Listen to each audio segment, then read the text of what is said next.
Chat tales, don't you wanna hear some chat tales? Chat tales. What have we got for you today? Okay, alright, this next little tale that I'm gonna tell is it's about a holiday I went on to the Dominican Republic in the Caribbean.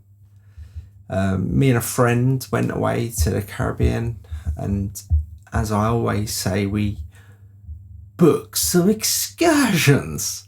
And so we booked this thing where you went out with these little surfboards, and basically you rode the waves into the beach, whatever. We're not going to talk about that. We're actually going to talk about the journey home on the old it was like an open top, I don't even know what you call it, it's just like a lorry with seats in the back and no top, if you know what I mean. And we're just all sitting there like, and me and my friend were the only English people or British people, whatever, on the trip. Everybody else was a Yank. I'm not even joking. And we'd been chatting away and like talking to them throughout the trip or whatever, like, and they wasn't impressed by us, if you like. So anyway, we're on this trip on the way back, and it was like, it's a good hour drive, so it was like a long one. So we're sitting there, and people on the trip had bought loads of Dominican Republic alcohol, you know what I mean? I don't know what it was, like some sort of whether it was, I don't even know, some sort of spirit in a big bottle. And so yeah, we're all sitting there, and like it's like the seats are in like a sort of a circle of the back of the lorry, if you know what I mean. So everyone's facing everyone, sort of thing.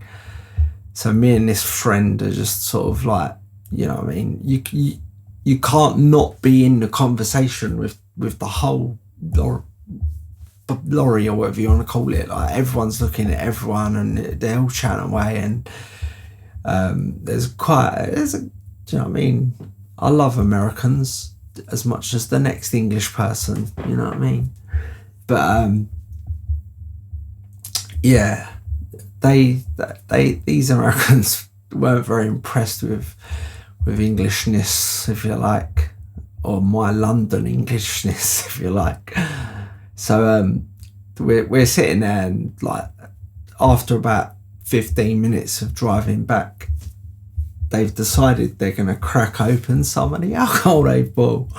So they start cracking open these bottles of alcohol, and they're all like taking massive swigs, and it's like, I don't know what it was, it must have been 30 proof alcohol or whatever, but they're passing it around, and these passes are sort of going past me and my friend, and we're not really involved in it, if you know what I mean. And then one of the Americans said, "Oh, let the old English man have a bit." So I'm sitting there and I'm thinking, well, look at them, the flash gits, they're all taking these big swigs and that, and I am not got much of a, do you know what I mean? I go down a pub and I'm drunk after 4 pints, you know what I mean? So I was sitting there, and they was like, yeah, have a swig or whatever, and put this bottle in my hand, like, and obviously I'm sitting there and I'm thinking, yeah, have a swig, yeah, watch this, like, and there must have been just under half the bottle left in the bottle or whatever, and I just whacked it back and down the rest of the alcohol in his bottle, and then just gave them back the empty bottle. And then they're like, oh, you like a drink here, you like a drink, so they're like cracking open more bottles. They must have been pretty wealthy people, because they bought enough of this stuff. Not that it was expensive, you know what I mean? And so I don't know, like for the next 40 minutes or whatever of this journey, like there, like all taking massive swigs and then giving me the bottle and expecting me at least to match what they was doing, you know what I mean? If not, drink more. But yeah, I stopped trying to down old bottles and just sort of tried to keep the swigs with them, you know what I mean? And we're all talking away, and anyway, we finally reach my hotel, which was like the first hotel, thank God, on the way back. Like, so they're all still on the lorry or whatever you want to call it. Like, so me and my friend sort of got up, went to the end of this thing. They've opened like the back of the lorry, and we've like, they put some steps out or whatever, and we've gone down the steps and I'll tell you what, I was fucking drunk. I was proper drunk, but I weren't showing it. I was like, yeah, I was just being like, and we sort of walked onto like the pavement that led into our hotel lobby or whatever, and I was like, yeah, sweet, nice ones, waving and all that, and like I could see them all talking, and he's probably saying, I don't know, yeah, look at him, thinks he's hard because he can handle a bit of alcohol. Handle alcohol? No way.